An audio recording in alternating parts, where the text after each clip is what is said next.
आज हम आपके लिए टॉप एक्सपेक्टेड क्वेश्चन लेके आए हैं हाईवे इंजीनियरिंग के, जो कि एग्जाम में बहुत बार पूछे गए हैं। तो जिसने अभी तक चैनल को सब्सक्राइब नहीं किया है वो कर लीजिए और साथ में बेल आइकन को भी प्रेस कर लीजिए। तो देखिए हमारे पास जो फर्स्ट क्वेश्चन है वो क्या बोल रहा था, कैम्बर फॉर हिल रोड के लिए in case of bituminous surfacing के लिए वो हम अडॉप्ट करते हैं कितना करते हैं। यहाँ पे वैल्यू परसेंटेज में दी गई है। आपको सबसे पहले जो वैल्यू है वो पता होनी चाहिए कि भाई कितनी वैल्यू आप मीटर में लेते हैं, या जैसे कि 1 इन कितना हॉरिजॉन्टल वर्टिकल में कितना लेते हैं। ये चीज़ इंपॉर्टेंट है। परसेंटेज के लिए आपको पता है कि आप 100 से मल्टीप्लाई करेंगे तो परसेंटेज में वैल्यू आपकी आ जाएगी। तो वेरी इंपॉर्टेंट क्वेश्चन है ये। तो देखिए जो हिली रोड के लिए हम कैम्बर अडॉप्ट करते हैं बिटुमिनस सरफेस के लिए वो एक 1/40 होता है, 1/40 होता है। तो 1/40 होता है, अब इसको आपको परसेंटेज में चेंज करना है तो 1/40 इंटू आप इतना कर देंगे तो आपके पास 2.5 आंसर बिल्कुल सही आंसर आ जाएगा। तो ऑप्शन नंबर बी हमारे पास बिल्कुल सही आंसर हो जाएगा। 2.5% हम लेते हैं। अगला जो क्वेश्चन है ये भी इंपॉर्टेंट क्वेश्चन है। यहाँ पर दो क्वेश्चन आपको देखने को मिलते हैं। तो क्वेश्चन क्या बोल रहा है, इन हाईवे कंस्ट्रक्शन में on super elevated curve the rolling shell proceed from. Highway की आप कंस्ट्रक्शन कर रहे हैं तो वहां पर बोल रहा है कि सुपर एलिवेटेड कर्व जो होता है या फिर सुपर एलिवेशन जो होती है, रोलिंग जो होती है वो बोल रहा है कि प्रोसीड फ्रॉम, कहाँ से स्टार्ट होती है कहाँ पर प्रोसीड होती है। ये चीज दोनों इंपॉर्टेंट रोल प्ले करती है। तो जब भी आप हाईवे की कंस्ट्रक्शन करते हैं, तो जब भी विदाउट सुपर एलिवेशन की बात आती है, जहाँ पर हम कोई भी सुपर एलिवेशन प्रोवाइड नहीं करते हैं, तो रोलिंग जो होती है वो स्टार्ट होती है एज से एंड प्रोसीड होती है सेंटर पर। तो हमसे यहाँ पे प्रोसीड के बारे में पूछा गया है, जो रोलिंग है प्रोसीड के बारे में पूछा गया, तो प्रोसीड के लिए सेंटर हमारा इस क्वेश्चन आंसर हो जाएगा। ये बहुत ही इंपॉर्टेंट क्वेश्चन है एग्जाम के पॉइंट ऑफ व्यू से, तो इसको आप अच्छी तरह से देख लीजिए। तो इस क्वेश्चन का आंसर हमारा ऑप्शन नंबर सी आंसर हो जाएगा। ये जो क्वेश्चन है प्रीवियस ईयर में पूछा गया था, तो ये according to state exam board ने इसको ही आंसर सही माना है, तो हम भी इसको सही आंसर मानेंगे। अगला जो क्वेश्चन है, camber in road is provided for. Camber जो होता है हम क्यों प्रोवाइड करते हैं रोड में।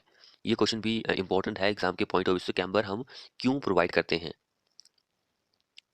कैम्बर इजी लेवल क्वेश्चन है, सभी को पता है कि भाई इफेक्टिव ड्रेनेज के लिए आप कैम्बर जो है रोड में प्रोवाइड करते हैं। अगला क्वेश्चन हम देखते हैं भाई, a flyover aggregate traffic with respect to. Flyover जो होता है segregate traffic with respect to. सबसे पहले आपको फ्लाईओवर जो होता है इसके एक दो नाम और पता होने चाहिए, क्योंकि एग्जाम में वो भी आपसे पूछा जा सकता है कि फ्लाईओवर जो होता है उसको आप ओवरपास भी बोलते हैं। ओवरपास या फिर road over bridge. Road over bridge उसको आप फ्लाईओवर बोलेंगे। ये दो और नाम है इसके, आप इसको भी याद कर लीजिए, क्योंकि एग्जाम में आपसे इसको लेकर भी क्वेश्चन जो है पूछा जा सकता है। तो इसको आप हल्के में मत लीजिएगा।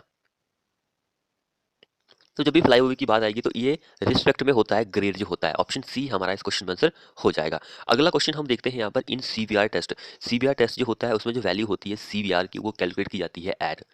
सीवीआर की वैल्यू जो होती है आप कैलकुलेट करते हैं कहाँ पर। तो ऑप्शन नंबर यहाँ पे डी आंसर हो जाएगा हमारा। दोनों ही वैल्यू जो होती है हम कैलकुलेट करते हैं। अगला हम क्वेश्चन देखते हैं, an aggregate is said to be flaky if its least dimension is less than. जो फ्लैगी एग्रीगेट उसका उसकी लीस्ट डिमेंशन कितनी होती है। ये क्वेश्चन कॉमन क्वेश्चन है, एग्जाम में कई बार देखने को मिला है। तो फ्लैकी की अगर हम बात करेंगे तो 3/5 होता है उसकी मीन डिमेंशन के, और 9/5 जो होता है वो इलोंगेटेड के लिए होता है। ऑप्शन सी हमारा इस क्वेश्चन में आंसर हो जाएगा। इसको भी आप अच्छी तरह से याद कर लीजिए। अगला क्वेश्चन देखिए, when the bituminous surface is done on already existing black top road. जो होता है बोला कि बिटुमिनस सरफेस जो होता है वो आप ऑलरेडी एग्जिस्ट कर रहा है ब्लैक टॉप सरफेस जो है रोड का, या फिर over existing cement concrete road पर आप बिटुमिनस सरफेसिंग कर रहे हैं। The type of treatment to be given is, कौन सी ट्रीटमेंट वो गिवन होगी, टैग कोट, सील कोट, या फिर स्प्रे ऑफ इमल्जन, या फिर प्राइम कोट। क्या आंसर रहेगा इस क्वेश्चन में। इंपॉर्टेंट क्वेश्चन है ये एग्जाम के पॉइंट ऑफ व्यू से। तो इस क्वेश्चन को हम बोलेंगे टैग कोट। ऑप्शन ए हमारा आंसर हो जाएगा। Tack coat is applied over an existing, जो हमारे पास सरफेस होता है, पेमेंट सरफेस होता है, to form an adhesive bond between tack coat and next layer जो होती है कोटिंग की, तो वो टैग कोट की कैटेगरी में ही आएगा। तो यहाँ पर कुछ और भी पॉइंट्स आपको पता होने चाहिए। वैसे मैंने आपको एचपीजे का एक क्रैश कोर्स प्रोवाइड किया था, और वहाँ पर मैंने आपको प्रोवाइड किया था कि भाई टैग कोट की जो थिकनेस होती है वो कितनी होती है, बाइंडर कोर्स की कितनी होती है, बेस कोर्स की कितनी होती है, सभी की मैंने थिकनेस आपको बताई हुई थी। तो यहाँ पे मैं शॉर्ट में आपको बता देता हूँ कि किसकी कितनी थिकनेस होती है। अगर हम सरफेस कोर्स की बात करें 25 से 50 जो होती है उसकी थिकनेस होती है। बाइंडर कोर्स की अगर हम बात करें 50 से 100 उसकी थिकनेस होती है। बेस कोर्स की अगर हम बात करें तो 100 से 300 उसकी थिकनेस होती है।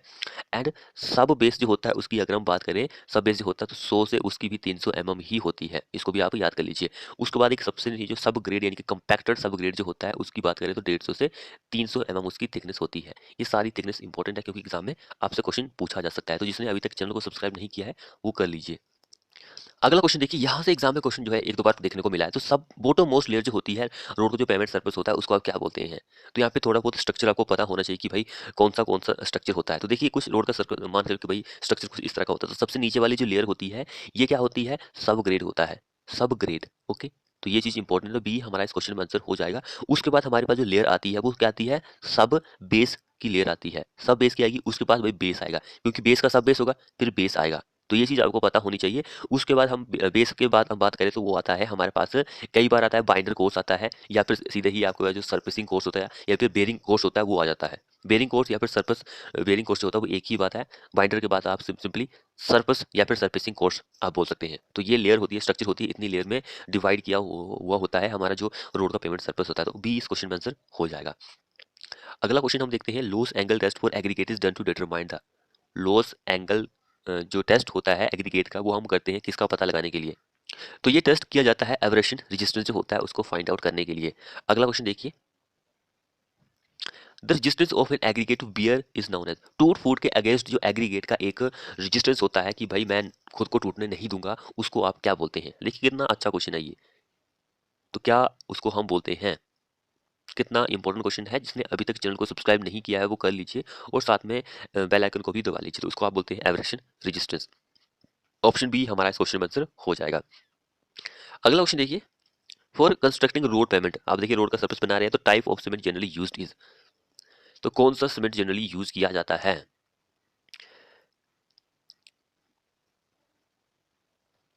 तो जब भी आपको रोड का पेमेंट सरफेस बनाना है तो मान के चलो कि आपके पास बहुत ही कम टाइम है, शॉर्ट टाइम है, तो आप रैपिड हार्डनिंग सीमेंट जो होता है उसको यूज करेंगे। रैपिड हार्डनिंग आपको बहुत ही जल्द हार्ड हो जाता है, तो शॉर्ट टाइम के लिए आप इसको ही यूज करेंगे। ऑप्शन बी बिल्कुल करेक्ट आंसर हो जाएगा। अगला क्वेश्चन देखिए, specific gravity of bitumen is. Specific gravity जो होती है बिटुमेन की वो कितनी होती है? कॉमन क्वेश्चन है, कई बार हम डिस्कस कर चुके हैं कि स्पेसिफिक ग्रेविटी जो होती है वो ऑप्शन नंबर डी हमारा करेक्ट आंसर हो जाएगा। बिटुमेन की स्पेसिफिक ग्रेविटी ये होती है। टार की आपको कमेंट बॉक्स में लिखना है कि भाई टार की स्पेसिफिक ग्रेविटी कितनी होती है, क्योंकि ये भी मैं आपको बता चुका हूँ कि भाई टार की कितनी होती है। तो ये चीज इंपॉर्टेंट है एग्जाम के पॉइंट ऑफ व्यू से। अगला लास्ट क्वेश्चन देखिए हमारे इस वीडियो का, minimum depth of ballast cushion for broad gauge wooden sleeper, जिसका साइज ये गिवन है विद 75 सेंटीमीटर स्लीपर स्पेसिंग।